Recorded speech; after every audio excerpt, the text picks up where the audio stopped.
تیرا دوسرا سوال کیا تھا، تیرا دوسرا کوشچن کیا ہے؟ تو یہودی نے کہا میرا دوسرا کوشچن، دوسرا سوال یہ ہے کہ جب پوری دنیا میں مسلمان اللہ کی عبادت کرتا ہے، اس کے آگے سجدہ کرتا ہے، تو وہ رب کیسے تمہاری عبادت کو دیکھ لیتا ہے یا تمہیں سجدہ کرتے ہوئے دیکھتا ہے؟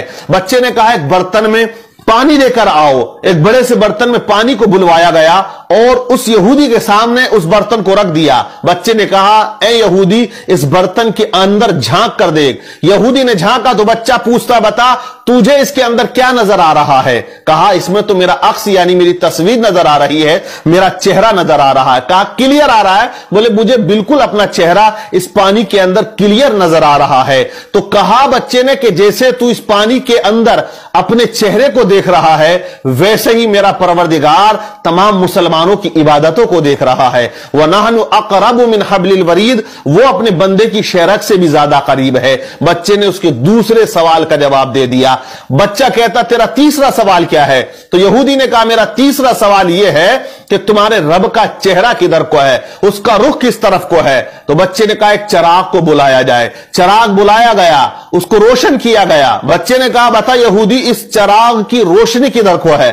تو اس نے کہا اس کی روشنی تو چاروں طرف کو ہے۔ بچے نے کہا کہ جب اس چھوٹے سے چراغ کی روشنی چاروں طرف ہے، میرا رب تو بہت بڑا نور ہے۔ اللہ نور السماوات والارض، اللہ سے بڑا کوئی نور نہیں، اور وہ ہر جگہ موجود ہے، ہر شے پہ وہ قدرت رکھتا ہے۔ ان اللہ علی کل شیء قدیر، وہ ہر چیز پر قدرت رکھنے والا ہے۔ بچہ کہتا ہے تیرا چوتھا سوال کیا ہے؟ یہودی نے کہا میرا چوتھا سوال یہ ہے کہ تمہارا رب اس وقت کیا کر رہا ہے؟ تو بچے نے کہا دیکھ میں نے 3 سوالوں کے جو آنسر تھے وہ یہاں کھڑے ہو کر دیے، اب میں چوتھے سوال کا جواب اس وقت دوں گا کہ تو کرسی سے اتر کے یہاں آئے اور میں کرسی پر بیٹھ جاؤں۔ کہا تمام لوگوں نے بات صحیح ہے، بچے کو کرسی پر بٹھایا گیا اور یہودی کو نیچے اتارا گیا۔